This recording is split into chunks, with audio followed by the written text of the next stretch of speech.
প্রাণপ্রিয় শিক্ষার্থীরা আসসালামু আলাইকুম।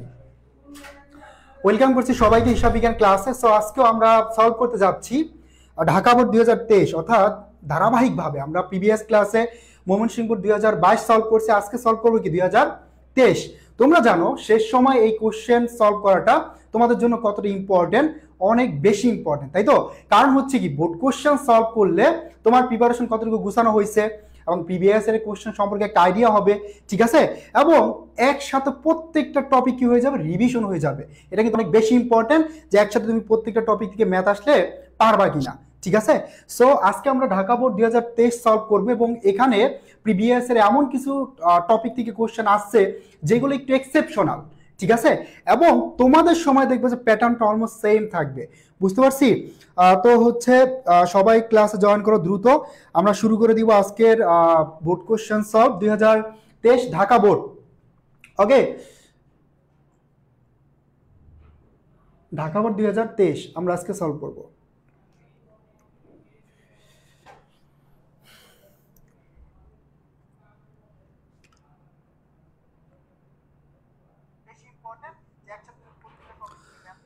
ওকে, যারা যারা জয়েন করছি সবাইকে ওয়েলকাম করছি। তো দেখো, শুধুমাত্র হচ্ছে আমরা কোশ্চেন সলভ করবো ব্যাপারটা এমন না, আমরা কোশ্চেন অ্যানালাইসিস করব।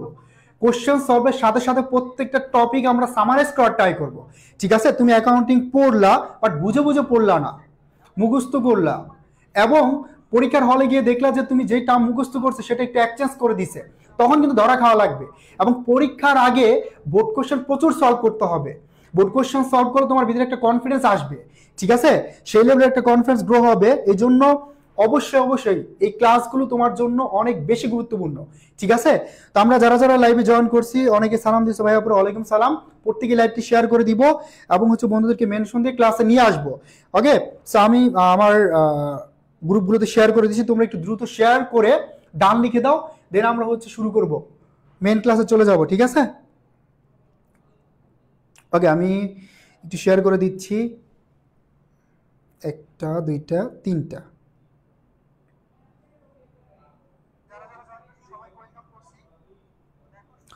ভাইয়া কোন পেপার? আজকে আমরা হিসাব বিজ্ঞান দ্বিতীয় পেপার সলভ করব, ঠিক আছে? দ্বিতীয় পত্র সলভ করব। ওকে, আমার 4টা শেয়ার ডান, এবার তোমরা একটু করে দাও। ওকে, সেকেন্ড পেপার সলভ করব। তো শুরু করা যাক। প্রত্যেকে যে যে জয়েন করছে সবাই একটু কাইন্ডলি শেয়ার করে দিয়ে একটু ডান লিখো, জাস্ট একটু শেয়ার করে লিখে ডান ডান লিখো, ভাইয়াকে জাস্ট ডান লিখো এবং হচ্ছে নোট খাতা নিয়ে রেডি হয়ে যাও। যেই কনসেপ্ট থেকে কোশ্চেন আসবে ওই কনসেপ্টের যে কে পয়েন্টগুলো সাথে সাথে নোট করা লাগবে। ওকে, সো এই জন্য নোট করতে হবে সাথে সাথে, এবং কোশ্চেন যদি না বুঝো সাথে সাথে আস্ক করবা যে ভাই এখানে এটুকু বুঝি নাই, এটা বুঝাই দেন। এবং হচ্ছে যদি কোনো প্রবলেম ফেস করো ওইটাও আস্ক করবা সাথে সাথে। তো দেখো, আমরা শুরুতে হচ্ছে 1 নম্বর কোশ্চেনটা সলভ করবো, সান কোম্পানির। অর্থাৎ এই কোশ্চেনটা আছে তোমাদের আর্থিক বিবরণী থেকে, বুঝতে পারছো? আর্থিক বিবরণী থেকে কোন টাইপের ম্যাথ আসতে পারে? এখানে আসতে পারে কার্যকরী মূলধন, এখানে আসতে পারে হচ্ছে তোমার চলতি অনুপাত, তারল অনুপাত, তারপর আসতে পারে কি সম্পদ আবর্তন অনুপাতটা বা মজুদ আবর্তন অনুপাত, এই টাইপের কোশ্চেন আসতে পারে, ঠিক আছে? তো দেখো, এখানে বলছে কার্যকরী মূলধনের পরিমাণ কত, তার মানে একটা প্রতিষ্ঠানের কার্যকরী মূলধন কতটুকু এটা আমার বের করতে হবে। তো শুরুতে একটু ট্রাই করো যে কার্যকরী মূলধনের সূত্রটা কি, কার্যকরী মূলধন কিভাবে বের করে। আমরা প্রতিষ্ঠানের যে চলতি সম্পদ আছে, চলতি সম্পদ থেকে চলতি দায় বাদ দিলে আমরা কি পাবো? কার্যকরী মূলধন। তো দেখো, এখানে হচ্ছে চলতি দায় দেওয়া আছে 1 লাখ টাকা, বাট চলতি সম্পদ কিন্তু দেওয়া নাই। কি দেওয়া আছে? কোম্পানির মোট সম্পদের পরিমাণ আছে 8 লাখ টাকা, তার মানে 8 লাখ টাকা এখানে মোট সম্পদ দেওয়া আছে। আমরা লিখে ফেললাম 8 লাখ। কি বলছে? বলছে যার 4/1 অংশ হচ্ছে তোমার চলতি সম্পদ, তার মানে এই 8 লাখ টাকার 4/1 অংশ হচ্ছে কি চলতি সম্পদ। তার মানে ভাগ করো, 4 দুগুণে কত হয়? 8, তার মানে 2 লাখ টাকা, তাই না? এই 2 লাখ টাকা হচ্ছে এখানে আমাদের চলতি সম্পদ। আমরা বের করে ফেললাম চলতি সম্পদ, এটা কত টাকা? চলতি সম্পদ হচ্ছে আমরা পেলাম 2 লক্ষ টাকা। ক্লিয়ার? 2 লক্ষ টাকা এখানে চলতি সম্পদ। তো আমাদের এবার চলতি সম্পদ আছে, চলতি দায় আছে, বের করতে বলছে কার্যকরী মূলধন। তো আমরা কার্যকরী মূলধনের সূত্রটা যদি দেখি, কার্যকরী মূলধন মানে কি? কার্যকরী মূলধন মানে হচ্ছে চলতি সম্পদ থেকে জাস্ট চলতি দায়টা বাদ দিতে হবে। এখন চলতি সম্পদ কত বের করছি আমরা? 2 লক্ষ টাকা। ওকে, এবার চলতি দায় প্রশ্নে দেওয়া আছে কত টাকা? 1 লক্ষ টাকা। যদি আমরা বাদ দিয়ে দেই, দেখো এই 1 লাখ টাকাই হচ্ছে আমাদের কার্যকরী মূলধন। 1 লাখ টাকা হচ্ছে এখানে কার্যকরী মূলধন। এবার যদি আমরা কার্যকরী মূলধন অনুপাত বের করতে বলতো তাহলে কি করতাম? তাহলে এই কার্যকরী মূলধনকে ভাগ করে দিতাম চলতি দায় দ্বারা, ঠিক আছে? তার মানে এইটুকুই জাস্ট কি অতিরিক্ত কোশ্চেনটা আসতে পারে, এক্সচেঞ্জ করে আসতে পারে, বুঝতে পারছো? তো জাস্ট এই পয়েন্টটিকে একটু মনে রাখবা যে কার্যকরী মূলধন, এটার আরেকটা নাম চলতি মূলধন। এখন কার্যকরী মূলধন বা চলতি মূলধন, এটার সূত্রটা কি?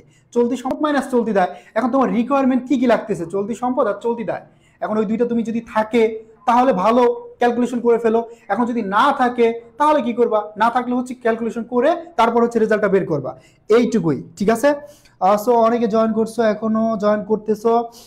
কমার্সের কি কোনো কোর্স আছে? হ্যাঁ, কমার্সের অবশ্যই কোর্স আছে। পেজে নক দিয়ে তুমি, আর হচ্ছে বর্তমানে আমাদের মাইক্রো কোর্স আছে যেখান থেকে অ্যাকাউন্টিং, ম্যানেজমেন্ট, মার্কেটিং, ফাইন্যান্সের জন্য তুমি আলাদা আলাদা কোর্স কিনতে পারবা। এছাড়া আমাদের পেইড ব্যাচ আছে, ঠিক আছে? সো যারা যারা যুক্ত হয়েছো কাইন্ডলি প্রত্যেকে একটু মেনশন করে দিব। আর এই কোশ্চেনটা সবাই বুঝতে পারছে কিনা আমাকে একটু সবাই বলো, বুঝতে পারছে কিনা? আমরা আস্তে আস্তে শিখবো, ঠিক আছে? এবং সবাই কি করব, সাথে সাথে নোট করবো পয়েন্টগুলা। ওকে ওকে, আমরা চলে যাচ্ছি 2 নম্বর কোশ্চেনে। 2 নম্বর কোশ্চেনটা কি আছে দেখো, এটা থিওরি থেকে আসছে। তার মানে প্রথম কোশ্চেনটা আমাদের হার্ড হলেও পরের কোশ্চেনটা কিন্তু আবার থিওরি থেকে আসছে। এখানে বলছে যে জনাব খানের কারবারের চলতি সম্পদ এবং চলতি দায়ের পরিমাণ সমান। তার মানে চলতি দায় চলতি সম্পদ হচ্ছে সমান দৈনন্দিন কারবার। তার মানে দৈনন্দিন কারবার পরিচালনার জন্য তার কোন ধরনের সম্পদ বৃদ্ধি করা প্রয়োজন। এখন দেখো রেগুলার তোমার হচ্ছে যেই দৈনন্দিন কারবার আছে বা নিত্য প্রয়োজনীয় যেই জিনিসগুলা কেনা বেচা করা লাগে বা তোমার প্রয়োজন আছে, এগুলোর জন্য আমার মূলত চলতি সম্পদ দরকার।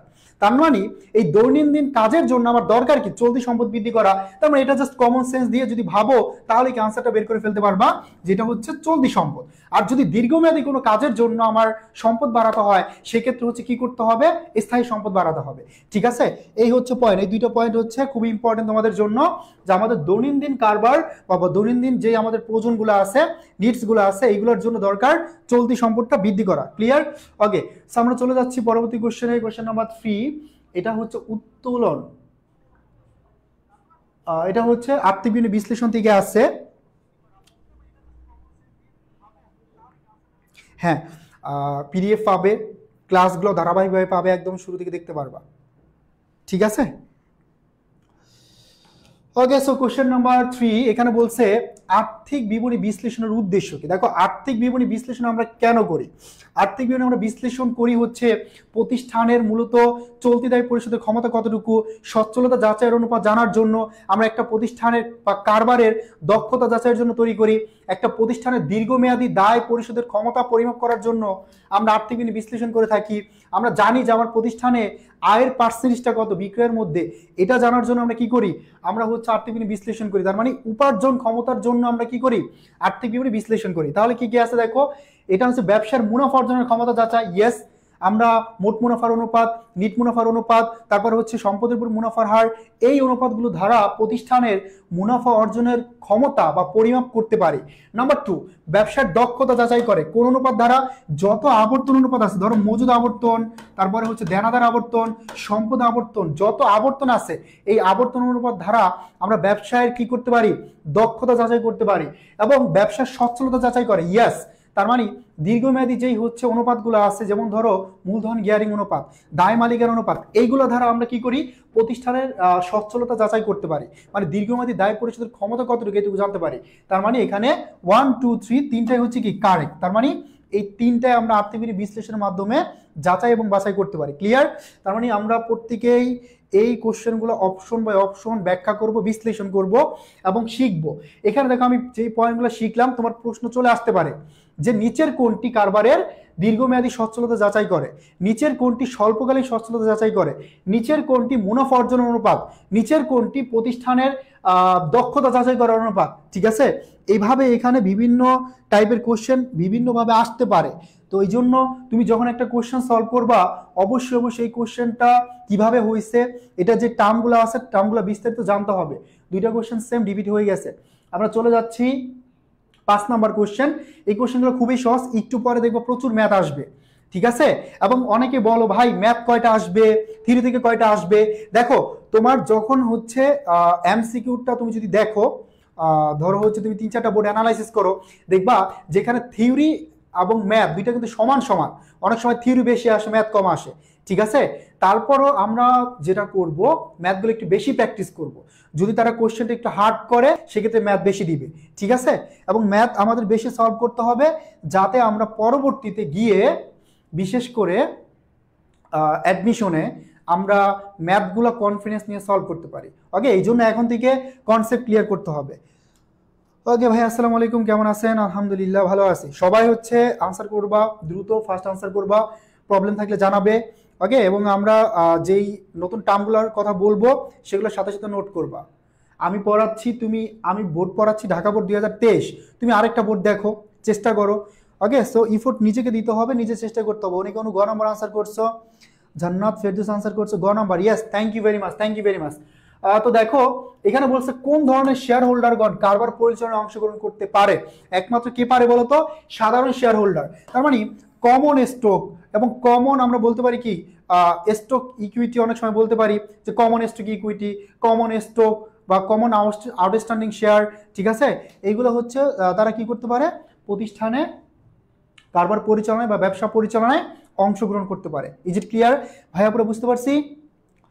ওকে, তারপর আমরা চলে যাচ্ছি পরবর্তী কোশ্চেনে, কোশ্চেন নাম্বার 6-7। এখানে একটা অনুচ্ছেদ দেওয়া আছে। এই টাইপের কোশ্চেনগুলো সলভ করতে হলে আমাদের অনেক বেশি প্রবলেম ফেস করতে হয়, তাই না?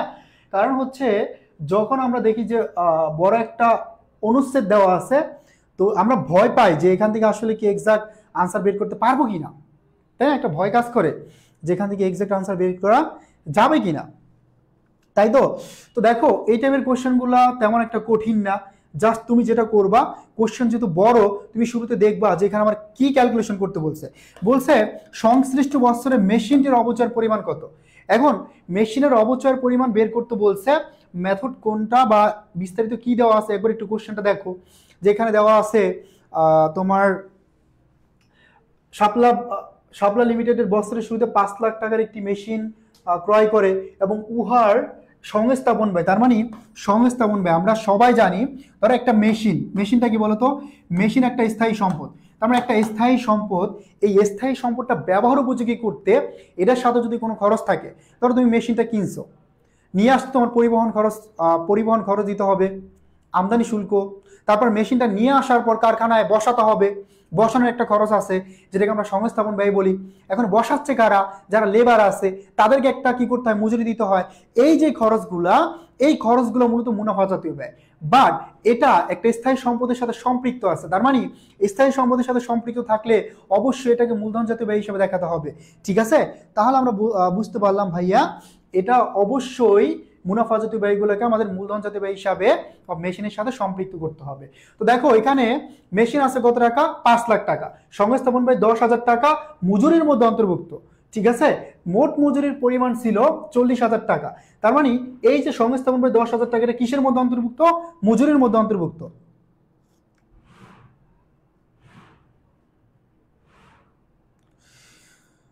ওকে, কিসের মধ্যে? মজুরির মধ্যে অন্তর্ভুক্ত। এখন অনেকে হচ্ছে 6 গ হবে।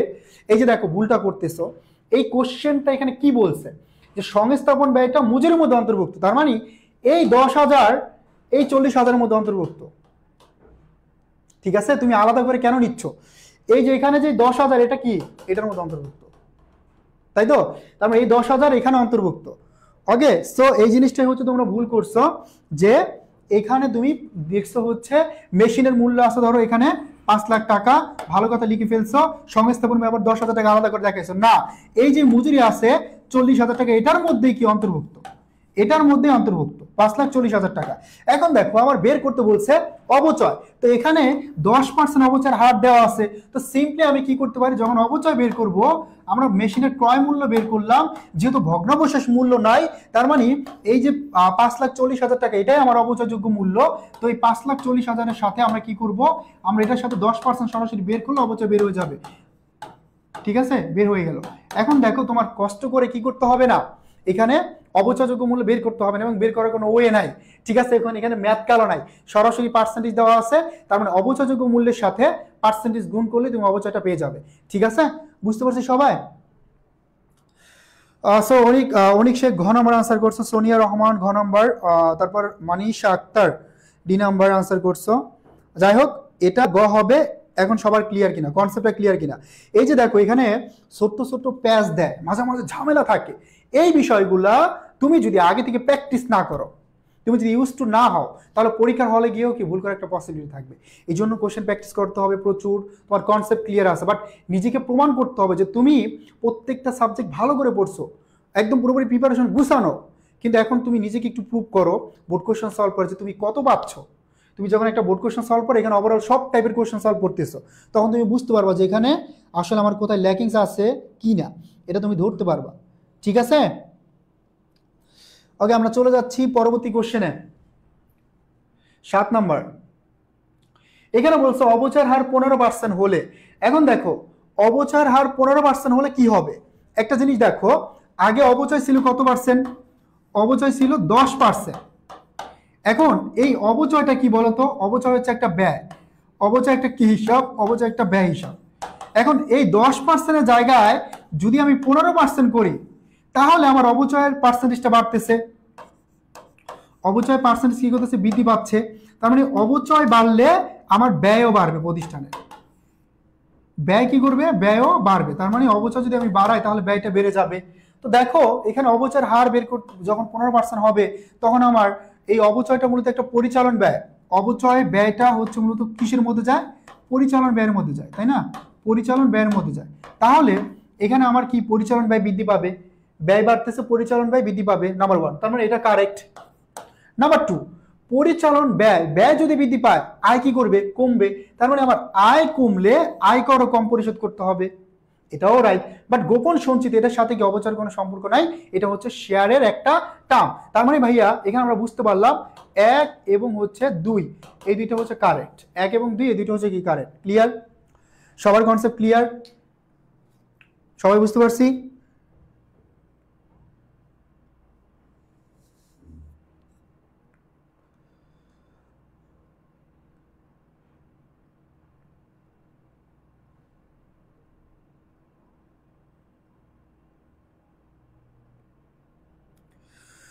শোনো, যদি হচ্ছে শুধুমাত্র মজুরিটা এমন থাকতো যে স্থায়ী সম্পদের সাথে সম্পৃক্ত না, তখন তুমি হচ্ছে কি করতা? ওইটাকে আলাদাভাবে মুনাফাজাত ব্যয় হিসেবে ধরতা। বাট এই যে যে একটা মেশিন, এই মেশিনের সাথে এখন মুনাফাজাত যেই ব্যয়গুলো সম্পৃক্ত, বিশেষ করে পরিবহন ব্যয়, হ্যাঁ, সংস্থাপন ব্যয়, মজুরি ব্যয়, এই ব্যয়গুলো মেশিনের সাথে সম্পৃক্ত। তার মানে অবশ্যই কি মেশিনের সাথে ধরতে হবে। ওকে ওকে, আমরা চলে যাচ্ছি পরবর্তী কোশ্চেনে। একদম সহজ একটা কোশ্চেন। অংশীদারি ব্যবসার সর্বাধিক সদস্য সংখ্যা কতজন? আমরা খুব ভালো করে জানি, ম্যানেজমেন্টও পড়তেছি, যে সর্বনিম্ন 2 জন এবং সর্বোচ্চ কতজন? 20 জন। আর যদি ব্যাংকিং ব্যবসা হয়, এই ব্যাংকিং ব্যবসার ক্ষেত্রে এটা একটু চেঞ্জ আসবে, সেটা হচ্ছে সর্বনিম্ন 2 জন এবং সর্বোচ্চ হচ্ছে 10 জন ব্যাংকিং ব্যবসার ক্ষেত্রে। তাহলে এটা কতজন হবে? 20 জন। চুক্তির অবর্তমানে অংশীদার কর্তৃক প্রদত্ত ঋণের উপর সুদের হার কত? তার মানে চুক্তির অবর্তমানে অংশীদাররা কত পার্সেন্ট হারে সুদ পাবে? 6%। অর্থাৎ চুক্তি করা থাক বা না থাক, ডাজেন্ট ম্যাটার, তোমার কি করতে হবে? চুক্তির অবর্তমানে 6% হারে ঋণ দিতেই হবে। ঠিক আছে, এরকম একটা ম্যাথ একটু পরে আমরা পাবো এবং আমরা ক্যালকুলেশন করবো যে চুক্তির অবর্তমানে অবভিয়াসলি তোমাকে 6% হারে সুদ ধার্য করতে হবে। চুক্তির অবর্তমানে অবশ্যই 6% হারে সুদ ধার্য করতে হবে। অনেক কোনটা বুঝি নেই ভাইয়া, অনেক শেখ, সাথে সাথে একটু বলবা, হ্যাঁ, না বুঝলে এটা সাথে সাথে বলবা। কোশ্চেন আমরা এক্সচেঞ্জ করে ফেললে পরবর্তীতে হচ্ছে বললেও এটা টাফ, পরবর্তীতে আবার মানে পেছনে যাওয়াটা এটা সবার জন্য একটু হলে বিরক্তিকর। ওকে, একটু সাথে সাথে বলবা। অনেক বুঝতে পারছো? একবার না পারলে আমরা 2বার 3বার করে বুঝাবো, কোনো প্রবলেম নাই। ওকে, দিদার অনিক অনু জান্নাতুল ফেরদৌস। এখানে আরেকটু ক্লিয়ার করি, সেটা হচ্ছে চুক্তির অবর্তমানে যেমন তোমার ঋণের উপর 6% হারে সুদ ধার্য করা হয়, মানে চুক্তি করা থাক বা না থাক ডাজেন্ট ম্যাটার, বাট ঋণের উপর 6% হারে সুদ ধার্য করা হয়। বাট উত্তোলনের উপর যদি চুক্তি করা না থাকে, তাহলে কোনো সুদ ধার্য করতে হয়, এটুকু মনে রাখবা। উত্তোলনের উপর কোনো সুদ ধার্য করতে হয় না। চুক্তির অবর্তমানে ঋণের উপর সুদ ধার্য করা হয়, বাট উত্তোলনের উপর কোনো সুদ ধার্য করতে হয় না যদি চুক্তি করা না থাকে, এটা একটু মাথায় রাখবা।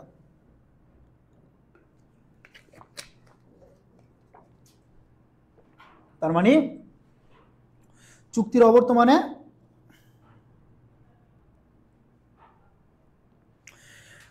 অনেক ব্যয় বৃদ্ধি পেলে পরিচালন ব্যয় তো বৃদ্ধি পাবে, ওখানে পরিচালন মুনাফা হ্রাস পাবে।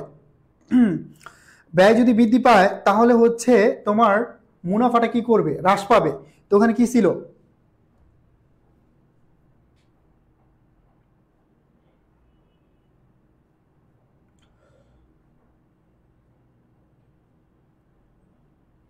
একটু জাস্ট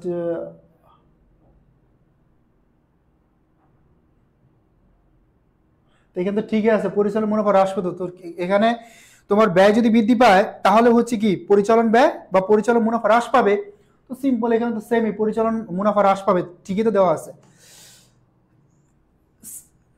এখানে, ঠিক আছে এটা। ওকে, শেয়ার অবহার। এখন বলছে শেয়ার অবহার কোন ধরনের সম্পদ, আমাদের ক্যালকুলেশন করতে হবে শেয়ার অবহার। তো দেখো শেয়ার অবহার, এই শেয়ার অবহারের আরেকটা নাম কি বলতো, শেয়ার অবহার এটার আরেকটা নাম হচ্ছে ভাট্টা। তার মানে শেয়ার অবহার বা শেয়ার ভাট্টা, অথবা আসতে পারে ঋণপত্রের ভাট্টা। এটা কি, এটা মূলত হচ্ছে ঋণপত্রের ভাট্টা, এটা মূলত হচ্ছে একটা ভুয়া সম্পদ। এটা মূলত হচ্ছে কি একটা ভুয়া সম্পদ, এটা মূলত কি একটা ভুয়া সম্পদ। তার মানে এটা একটা ভুয়া সম্পদ, আমরা বলতে পারি মিথ্যা সম্পদ, অথবা এটা একটা কাল্পনিক সম্পদ। তার মানে ভুয়া সম্পদ, মিথ্যা সম্পদ, কাল্পনিক সম্পদ। এখন এই শেয়ার অবহার বা এটা দেখানো হয় আর্থিক অবস্থার বিবরণীর কোন পাশে, এটা দেখানো আর্থিক অবস্থার বিবরণীর সম্পদ পাশে, এটা একটু মনে রাখবা, এখান থেকে কোশ্চেন আসে। আর্থিক অবস্থার বিবরণীর কোন পাশে, আর্থিক অবস্থার বিবরণীর সম্পদ পাশে, এটা দেখানো আর্থিক বিবরণীর সম্পদ পাশে, কোন পাশে, আর্থিক বিবরণীর সম্পদ পাশে। এবং যদি আসে কোন শিরোনামে, তাহলে হবে অসম্মিলিত ব্যয় নামক শিরোনামে। তার মানে শেয়ার অবহার বা ভাট্টা বা ঋণপত্রের ভাট্টা, এটা হচ্ছে একটা ভুয়া সম্পদ, মিথ্যা সম্পদ বা কাল্পনিক সম্পদ। এটা দেখানো হয় স্থায়ী সম্পদের সম্পদ পাশে, কোন শিরোনামে, এটা হচ্ছে অসমন্বিত ব্যয় নামক শিরোনামে। ক্লিয়ার, অসমন্বিত ব্যয় নামক শিরোনামে হচ্ছে দেখানো হয়। সো ত্রিমা হচ্ছে অনেকে মেনশন দিচ্ছে, thank you very much. But বাকি যারা আছি তারা একটু কাইন্ডলি মেনশন দিয়ে দাও বন্ধুদেরকে, এবং হচ্ছে নিজের টাইমলাইনে একটু শেয়ার করে রাখো, কাইন্ডলি লাইভটি নিজের টাইমলাইনে শেয়ার করে রাখো। অবশ্যই তুমি একবার, দুবার, তিনবার দেখতে পারবা ক্লাসটা। আর আমরা চাই আমাদের ক্লাসগুলো সবাই করুক এবং সবাই উপকৃত হোক শেষ সময়, তাই না? পরের প্রশ্ন দেখো অংশীদারি ব্যবসায়ের থেকে আসছে। তো এখানে শুধুমাত্র কোশ্চেনটা দেওয়া আছে, তো আমি একটু সবাইকে রিকোয়েস্ট করব জাস্ট একটা স্ক্রিনশট নিয়ে নাও, এখানে শুরুতে একটা স্ক্রিনশট নিয়ে নাও, দেন আমরা দেখবো কোশ্চেনে কি রিকোয়ারমেন্ট, সেটা অনুসারে আমরা সলভ করব, ঠিক আছে? তো দেখো এখানে হচ্ছে তোমার বলছে অনেক কিছু, যেমন এই টাইপের কোশ্চেন একটু বড় হয়। ওকে, আমরা একটু দেখে আসি যে কোশ্চেনে কি চাইছে। প্রথমে বলছে ক এর প্রদত্ত ঋণের সুদের পরিমাণ কত। তার মানে ক এর প্রদত্ত ঋণের সুদের পরিমাণটা কত টাকা, এটা বুঝতে হলে শুরুতে আমরা কি করব, শুরুতে আমরা ভাইয়া পুরা সুন্দর করে কোশ্চেনটা পড়ব। শুরু করেন। এখানে বলছে ক খ গ যথাক্রমে এত টাকা, এত টাকা এবং এত টাকা দিয়ে কি করছে, একটা মূলধন নিয়ে মৌখিক চুক্তির মাধ্যমে একটি অংশীদারি কারবার শুরু করছে। গুড। তারপর বলছে মূলধনের উপর 10% সুদ ধার্য করার, মূলধনের উপর 10% সুদ ধার্য করার কথা চুক্তিতে থাকলেও ঋণের সুদ এবং মুনাফা বন্টনের ব্যাপারে কিছু উল্লেখ করা হয়নি। একটু খেয়াল করো, এখানে বলছে যে মূলধনের উপর 10% হারে কি করছে, তারা হচ্ছে সুদ ধার্য করছে, এটা চুক্তিতে উল্লেখ আছে, কিন্তু ঋণের উপর সুদ এবং হচ্ছে মুনাফা বন্টনের ব্যাপারে কিছু উল্লেখ করা হয় নাই। তারপর আমরা পড়ি ক বছরের মাঝামাঝিতে ঋণ কত টাকা নিয়ে আসে, 30,000 টাকা কারবার আনয়ন করে। তার মানে এই 30,000 টাকার ঋণ, 30,000 টাকার ঋণ কে নিয়ে আসছে, ক কে নিয়ে আসছে, ক কখন নিয়ে আসছে, বছরের মাঝামাঝি সময়ে। তার মানে মাঝামাঝি সময় বলতে 6 মাসের সময় নিয়ে আসছে। তো দেখো ভালো করে, এখানে চুক্তিতে কোনো ঋণের পার্সেন্টেজ নাই, বাট চুক্তিতে থাকুক বা না থাকুক ডাজেন্ট ম্যাটার, তোমার অবশ্যই দেখতে হবে যে ভাই ঋণের সুদ, আমরা একটু আগে পড়লাম যে চুক্তির অবর্তমানে অবশ্যই অবশ্যই তোমাকে 6% হারে ঋণের সুদ ধার্য করতে হবে। তাহলে এই 30,000 টাকা এটার উপর চুক্তি করা থাক বা না থাক, আমরা 6% হারে কি পাবো, সুদ পাবো। যদি 6% বের করি, 3 6 কত হয়, 18। এখন 1800 কি অ্যান্সার হবে? এটা হচ্ছে 1 বছরের সুদ। ভালো করে খেয়াল করো, কত বছরের, 1 বছরের। বাট এখানে বলছে মাঝামাঝিতে, কখন বলছে, মাঝামাঝিতে। তার মানে বছরের মাঝামাঝিতে সে কি করছে, মাঝামাঝিতে এসে ব্যবসায় অংশীদার মানে কি করছে, চুক্তিবদ্ধ হয়েছে, সরি ঋণ নিয়ে আসছে। তাহলে আমরা কি 6 মাসের ঋণের সুদ পাবো কত টাকা, 900 টাকা। ক্লিয়ার? তো অবশ্যই অংশীদারি ব্যবসার হিসাব নিকাশের ক্ষেত্রে যখন তুমি মুনাফা বন্টন করবা অথবা উত্তোলনের সুদ বের করবা বা মূলধনের সুদ বের করবা, তারিখটা খুব ভালো করে খেয়াল করবা, তারিখটা খুবই ইম্পর্টেন্ট। বুঝতে পারছি, তারিখটা খুবই ইম্পর্টেন্ট এখানে। ওকে, সো গ্রেট, সবার আগে হচ্ছে অনিকা আনসার করছো, thank you very much. Jannatul Ferdous answer করছে ঋণের সুদ 900 টাকা, গ্রেট। সো অনিক শেখ আমাদের 900 টাকা। তিমা আনসার করছো, আব্দুল করিম, দিদার, সবাই আনসার করে ফেলছো, গ্রেট, ক্লাব তোমাদের জন্য। সো নিজেরা আনসার করছো এবং বুঝতে পারছো, থ্যাংক ইউ ভেরি মাচ। আর যদি কোনো প্রবলেম থাকে আমাকে একটু বলতে পারো। এটা একটি স্ক্রিনশট নাও, আমরা পরবর্তী কোশ্চেনটা সলভ করব। পরবর্তী বলছে গয়ের মুনাফার পরিমাণ কত টাকা। এখন আমরা বের করব গয়ের মুনাফা। দেখো অংশীদারি ব্যবসার হিসাব নিকাশের ক্ষেত্রে তোমার একটা জিনিস মাথায় রাখা লাগবে, সেটা হচ্ছে বন্টনকৃত মুনাফাটা। আমরা শুরুতে কি বের করব, শুরুতে বের করব বন্টনকৃত মুনাফা। কি বের করব ভাইয়া, বন্টনকৃত মুনাফা। কি বের করব, বন্টনকৃত মুনাফা। এখন এই বন্টনকৃত মুনাফা আমরা কিভাবে বের করব, আমাদের শুরুতে দেখতে হবে যে হ্যাঁ প্রতিষ্ঠানের যেই মোট মুনাফা দেওয়া আছে এই মোট মুনাফা থেকে আরেকটা জিনিস একটু খেয়াল করবে এখানে, সেটা হচ্ছে আমরা জানি অংশীদারি ব্যবসায়ের ক্ষেত্রে যেটা ব্যয় অংশীদারের জন্য সেটা কি আয়। ধরো মূলধনের সুদ, উত্তোলনের সুদ, কমিশন, এইগুলো হচ্ছে একজন অংশীদারের জন্য বেতন, অংশীদারের জন্য কি আয়, ইন্ডিভিজুয়াল অংশীদারের জন্য আয়, বাট প্রতিষ্ঠানের জন্য কি ব্যয়। ঠিক আছে, প্রতিষ্ঠানের জন্য ব্যয়। তার মানে আমি যখনই হচ্ছে বন্টনকৃত মুনাফা বের করব তখন অবশ্যই এইগুলো কি করতে হবে, বাদ দিতে হবে। তো আমরা এখানে চলে আসলাম, আমরা কারটা বের করব, গয়েরটা বের করব। তো দেখো এখানে যেহেতু চুক্তি করা নাই, চুক্তি করা না থাকলে মুনাফা অবশ্যই বন্টন করতে হবে সমান হারে। সর্বপ্রথম প্রায়োরিটি দিতে হবে অংশীদারি ব্যবসার মূল ভিত্তি যে চুক্তি, চুক্তিকার, চুক্তি যদি না থাকে তাহলে হচ্ছে প্রায়োরিটি দিতে হবে কিসে, সমান হারে। ঠিক আছে, তাহলে আমরা একটু দেখি যে আমার প্রতিষ্ঠানের মুনাফা কত আছে, এখানে 30,000 টাকা। তার মানে এখানে মুনাফা আছে 30,000 টাকা, এখান থেকে বাদ দিতে হবে 10%। 10% কি, 10% হচ্ছে এই প্রারম্ভিক মূলধনের উপর সুদ। তার মানে এই 50,000 টাকার উপর 10% করলে 5,000, 60,000 উপর 10% করলে কত হয়, 6,000, 70,000 টাকার উপর 10% করলে 7,000। তার মানে এই তিনটা আমার বাদ দিতে হবে। 5 6 কত, 11, 11 7 কত, 18, 18 বাদ দিতে হবে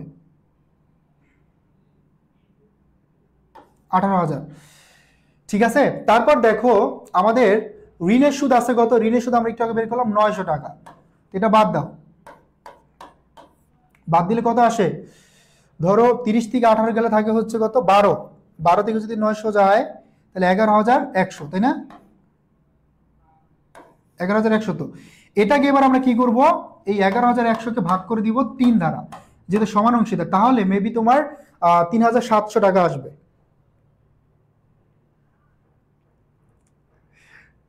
আমাদের আব্দুল কায়েম বলছে যে ভাই আপনি পরিণতি করান আবার হিসাব বিজ্ঞান করান, কিভাবে সম্ভব।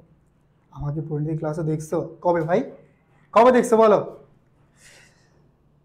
তোমাদের পরিণতি করা হচ্ছে জুবায়ের ভাইয়া, আমি হচ্ছে তোমাদের রাকিব ভাইয়া, বুঝতে পারছো। আমি কমার্সের এবং বর্তমানে পড়াশোনা করছি ঢাকা বিশ্ববিদ্যালয়ে বিবিএ করতেছি। ওকে, তো দেখো করলে 3,700 টাকা আসে, তাই না, 3,700 টাকা আসে। ওকে, ডি নাম্বারটা দেখো 3 ভাগ করো তাহলে 3,700, তাই তো।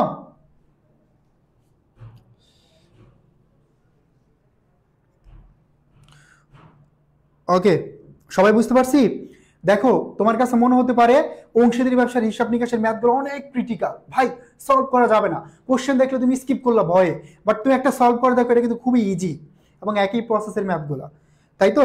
সো আমি অনেক স্লো পড়াচ্ছি, কেন পড়াচ্ছি, কারণ এর আগে একটা ক্লাস নিছি, এখন আর হচ্ছে ডেলিভার করতে পারতেছি না।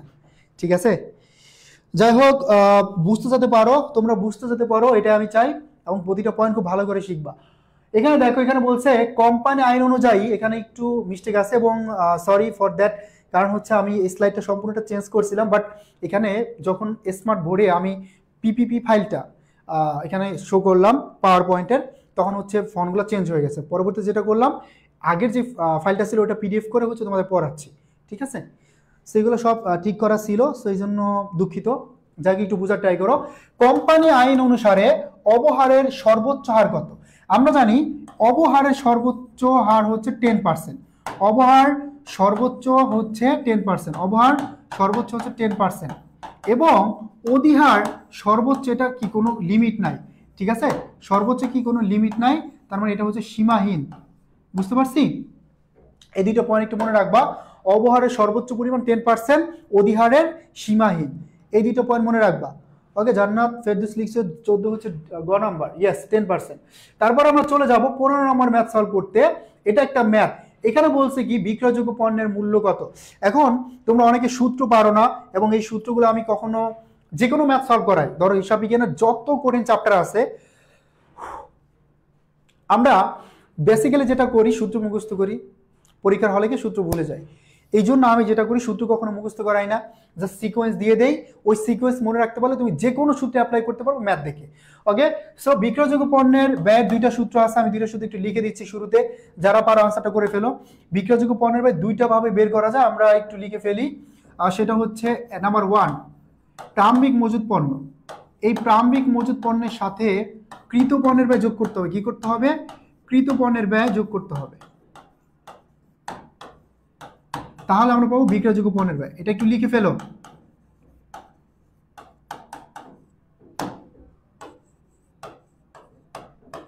এই ম্যাথটা যে সলভ করতে পারো তার জন্য পুরস্কার আছে, যে সলভ করতে পারো তার জন্য পুরস্কার আছে, ঠিক আছে?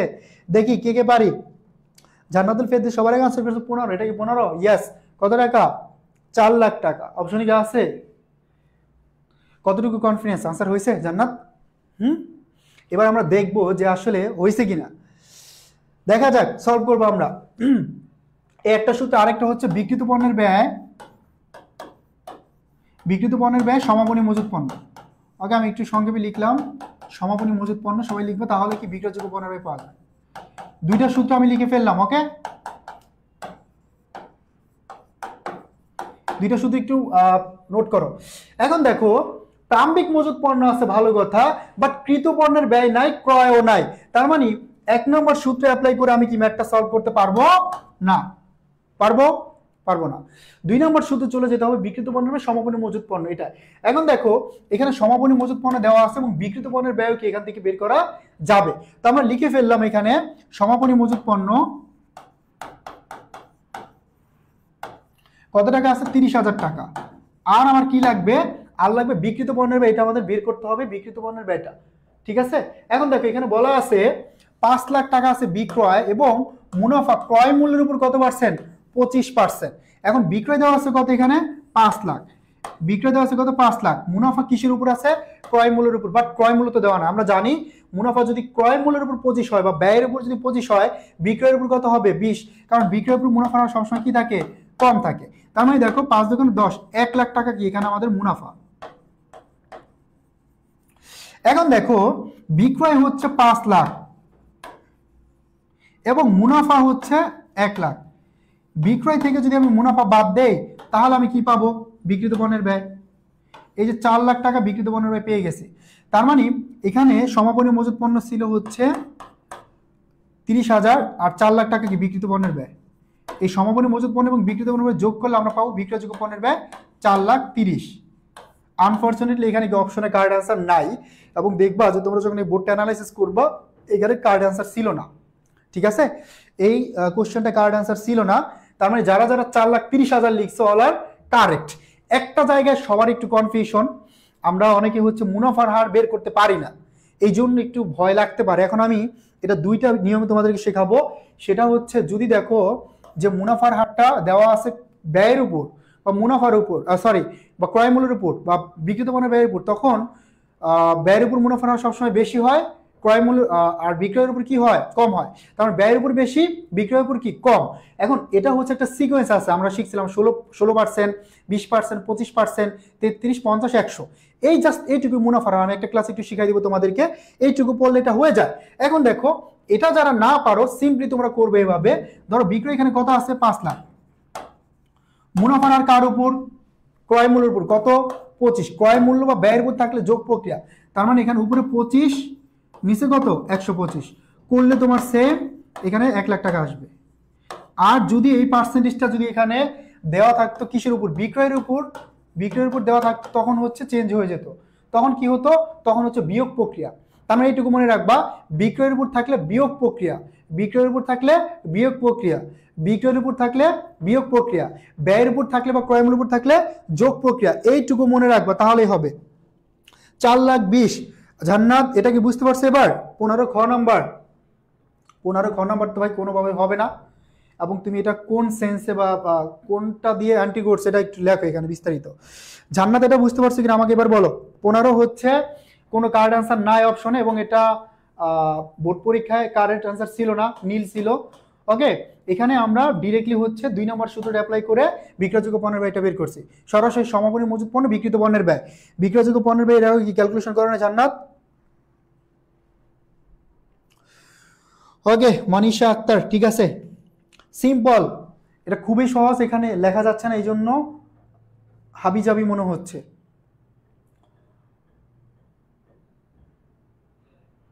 দেখো যেমন জান্নাত হচ্ছে জোর করে হলো যেটা করতে চাচ্ছে, যে যেখানে অপশন আছে 4টা, যেভাবেই হোক এই 4টার মধ্যে একটা আমি আনসার করব, ঠিক আছে। প্রতি বছর শুধুমাত্র বোর্ড পরীক্ষায় 1-2টা কোশ্চেন ভুল থাকে, এবং শুধুমাত্র বোর্ড পরীক্ষায় না, তুমি দেখবে ঢাকা বিশ্ববিদ্যালয় সহ অন্যান্য পাবলিক ইউনিভার্সিটির পরীক্ষা কি কোশ্চেন ভুল থাকে। তার মানে কোশ্চেন ভুল থাকতে পারে, এটা জোর করে হচ্ছে কি, জোর করে হচ্ছে তোমার মিলানোর দরকার নাই। ওকে, আমরা চলে যাচ্ছি পরবর্তী কোশ্চেনে। কোশ্চেন নাম্বার 16, নিচের কোনটি মজুদ পণ্যের মধ্যে অন্তর্ভুক্ত নয়? তার মানে নয় কোনটা? এখানে দেখো চালানি কারবারে প্রেরিত পণ্য, এটা একটা পণ্য মজুদের মধ্যে অন্তর্ভুক্ত। অসমাপ্ত পণ্য মানে কি? সমাপনী মজুদ পণ্য। অসমাপ্ত পণ্য মানে হচ্ছে সমাপনী মজুদ পণ্য, ক্লিয়ার। তারপর ক্রয়কৃত পণ্য মানে কি? সরাসরি পণ্য। তার মানে এখানে মজুদ পণ্যের মধ্যে অন্তর্ভুক্ত নয় হচ্ছে বিক্রিত পণ্যের ব্যয়, এটা। তারপরে বলছে কোম্পানির শেয়ার মূলধনকে সাধারণত কয় ভাগে ভাগ করা হয়? শেয়ার মূলধনকে ভাগ করা হয় 4 ভাগে। কি কি বলতো? ইস্যুকৃত শেয়ার, নিবন্ধিত শেয়ার, বিলিকৃত শেয়ার, এবং হচ্ছে কি বলতো পরিশোধিত মূলধন ও পরিশোধিত শেয়ার। ওকে, তারপর আমরা চলে যাচ্ছি 18 নম্বরে। এই কোশ্চেনটা কি বলছে? কোম্পানির শেয়ার অবহারের পরিমাণ কত টাকা, এটাও ক্যালকুলেশন করতে বলছে, তাই না? এখানে একটা উদ্দীপক দেওয়া আছে, 18 এবং 19 নম্বর প্রশ্নের উত্তর দিতে বলছে। উদ্দীপক দেখে আমাদের বের করতে হবে। এখানে পড়ো, স্টার কোম্পানি, আমরা ছোটবেলা থেকে স্টার জলসা দেখে আসছি, তাই না? বিশেষ করে মেয়েরা বেশি দেখে, এখন কিছুটা হলো কমে আসতেছে, এগুলো ভালো লাগতেছে।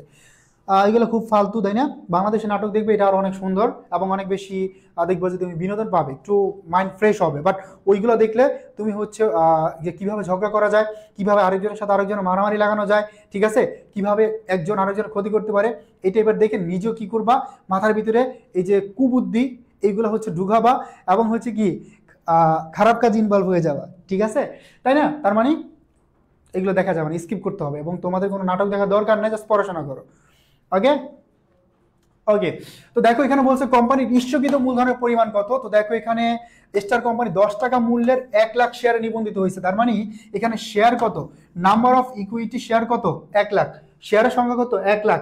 এখানে বলছে 80% শেয়ার ইস্যু করলো, তার মানে এই 1 লাখ শেয়ারের 80% ইস্যু করছে, তার মানে কত হবে? 80,000 টাকা। সরি, ইস্যুকৃত শেয়ারের সংখ্যা কত? 80,000, ঠিক আছে। তো বলছে কোম্পানির শেয়ার মূলধনের পরিমাণ কত। আমার এখানে শেয়ার সংখ্যা কত ভাইয়া? শেয়ার সংখ্যা হচ্ছে 80,000, এবং প্রতিটা শেয়ারের মূল্য কয় টাকা করে? ফেস ভ্যালু কত টাকা আছে? 10 টাকা করে। তার মানে এই 8 লক্ষ টাকা, এই 8 লক্ষ টাকা হচ্ছে কি তোমার এখানে 8 লক্ষ টাকা হচ্ছে শেয়ার মূলধন। তার মানে ইস্যুকৃত শেয়ার মূলধন কত? 8 লক্ষ টাকা, ক্লিয়ার। ইস্যুকৃত শেয়ার কত? 8 লক্ষ টাকা। একটা স্ক্রিনশট দাও, একটা স্ক্রিনশট দাও, আমরা দেন চলে যাবো পরবর্তী কোশ্চেনে। এটা একটা স্ক্রিনশট দাও।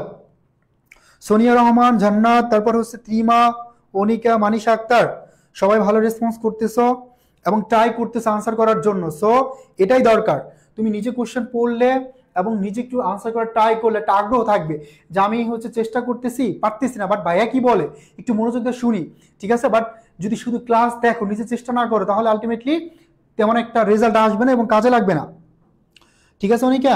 ওকে, পরবর্তী কোশ্চেন, একটা স্ক্রিনশট দাও।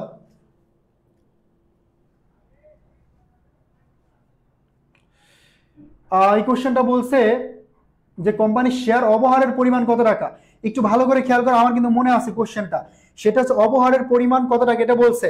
তার মানে ওখানে দেওয়া আছে 10 শেয়ারের মূল্য এবং অবহার কত পার্সেন্ট 8% বলছে। তো 8% যদি আমরা বের করি এখানে কত হয় 0.8, তার মানে অবহারের পরিমাণ কত 0.8।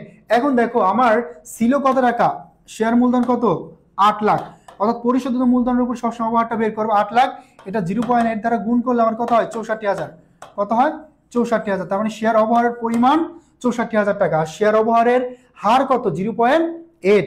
ঠিক আছে, দেখো শেয়ার ভ্যালু কত টাকা ছিল 10 টাকা, এবং 10 টাকার উপর কত পার্সেন্ট অবহারের পরিমাণ 8% করলে কত হয় 0.8।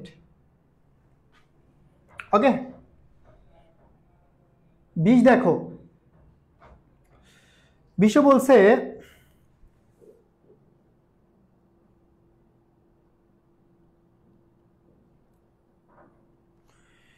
রেওয়া মিলে দেওয়া আছে ভাড়া 3/4 45,000 টাকা, তাহলে বকেয়া ভাড়ার পরিমাণ কত। এখান সুন্দর করে খেয়াল করে, এখানে 45,000 টাকা, এখানে 3 অংশ দেওয়া আছে কত 45,000 টাকা, তার মানে এখানে 3 অংশ দেওয়া আছে, এক অংশ কি বকেয়া, তাহলে 3 দ্বারা ভাগ করো কত হয় 15,000। এই 15,000 কি এখানে বকেয়া, তার মানে বকেয়া কত আছে 15,000 টাকা, বকেয়া কত 15,000। ক্লিয়ার?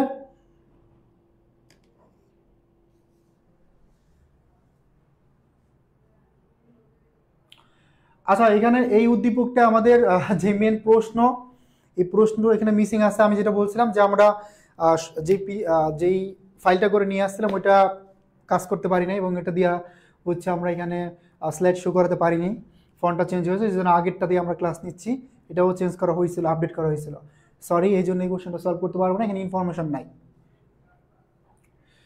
আচ্ছা তাহলে এই দুটো কোশ্চেন এখানে স্কিপ করতে হচ্ছে।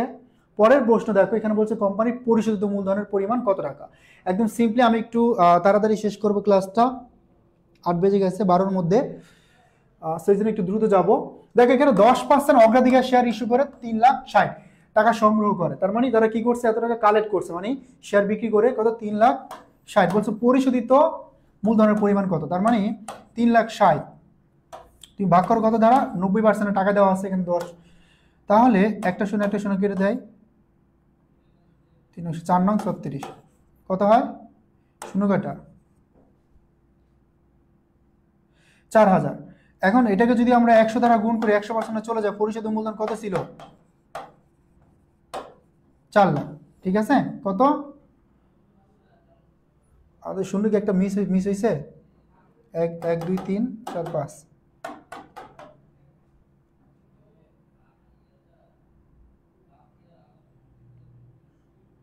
শূন্য মানে একটা মিসিং হয়েছে, একটু দেখো তো।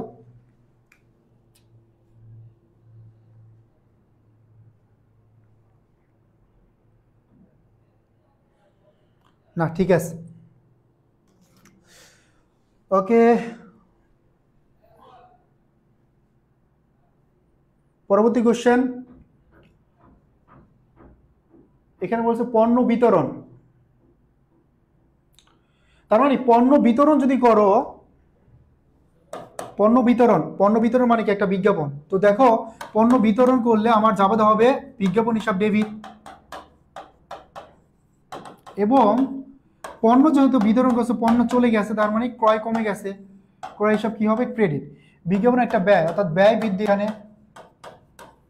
এবং এখানে ব্যয় কি হ্রাস। ঠিক আছে, তাহলে আমার এখানে কি করতেছে ক্রয় হিসাব হ্রাস পাচ্ছে, ব্যয় বৃদ্ধি পাচ্ছে 2-3, তাহলে এখানে কারেক্ট। ওকে 2 এবং 3 হচ্ছে কি correct. Okay so next question. প্রত্যক্ষ মাল, একদম সিম্পল। প্রত্যক্ষ মাল আমরা জানি যে প্রত্যক্ষ মাল, প্রত্যক্ষ মজুরি এবং প্রত্যক্ষ খরচ, এই তিনটার সমষ্টি কি মুখ্য ব্যয়, তাই না। প্রত্যক্ষ মাল, প্রত্যক্ষ মজুরি, প্রত্যক্ষ ব্যয়, অন্যান্য প্রত্যক্ষ খরচ, এগুলো কি মিলে কি হয়, এগুলো মিলে হয় হচ্ছে তোমার মুখ্য ব্যয়। ঠিক আছে, এগুলো মিলে হয় মুখ্য ব্যয়।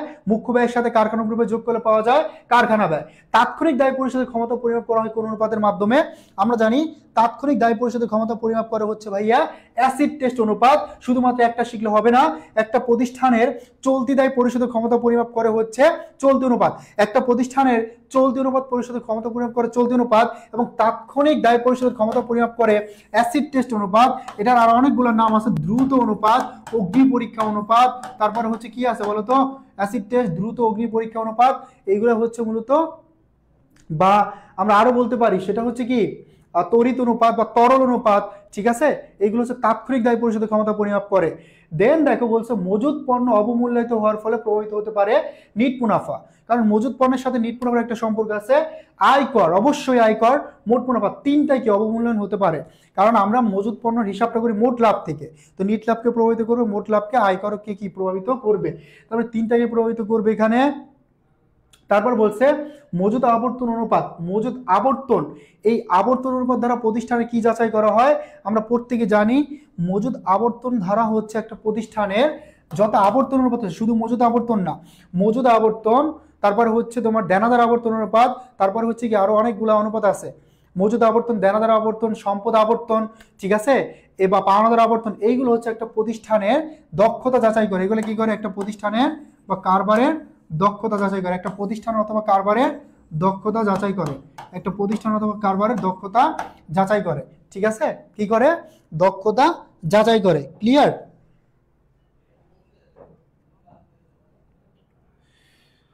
ওকে, বিনামূল্যে পণ্য বিতরণ কি ধরনের ব্যয়? বিনামূল্যে পণ্য বিতরণ এটা হচ্ছে একটা বিজ্ঞাপন, সবাই জানো। তারপর বলছে কারখানা উপরিব্যয়ের অন্তর্ভুক্ত ব্যয় হচ্ছে, কারখানা উপরিব্যয় হচ্ছে মূলত কারখানার অভ্যন্তরীণ ব্যয়, একটা কারখানার অভ্যন্তরীণ ব্যয়। কারখানা উপরিব্যয় কি, এই কারখানা উপরিব্যয়টা হচ্ছে কারখানার অভ্যন্তরীণ ব্যয়, কি ব্যয়, অভ্যন্তরীণ ব্যয়। ওকে, অভ্যন্তরীণ ব্যয়, তার মানে একটা কারখানার অভ্যন্তরীণ ব্যয়। এবং পরোক্ষ ব্যয়গুলো হচ্ছে তোমার কারখানা উপরিব্যয়, তার মানে যন্ত্রপাতির অবচয়, জাহাজ ভাড়া, মজুরি, এখানে কি হবে, তিনটায় আসবে, ঠিক আছে, সরি তিনটা না, জাহাজ ভাড়াটা আসবে না, 1 এবং 3, যন্ত্রপাতির অবচয় এবং হচ্ছে তোমার পরোক্ষ মজুরি। Clear? Okay, thank you very much সবাইকে, যারা যারা শুরু থেকে ক্লাস করতেছি, থ্যাংক ইউ সো মাচ। দেখা হবে ইনশাল্লাহ নেক্সট কোনো ক্লাসে, এবং আমরা ইনশাল্লাহ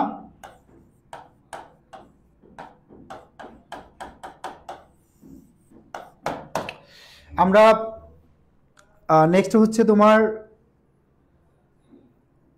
ফার্স্ট পেপারের একটা ক্লাস দেব, ঠিক আছে। তো সবাই ভালো থাকি, সুস্থ থাকি, আল্লাহ হাফেজ। আমরা ইনশাল্লাহ আবার ফার্স্ট পেপারে বোর্ড কোশ্চেন সলভ করবে, এবং তোমাদের যদি কোনো টপিকে প্রবলেম থাকে সেটা আমাদের শেয়ার করবে, ইনশাল্লাহ ট্রাই করবো ওই টপিকের উপর ক্লাস নেওয়ার।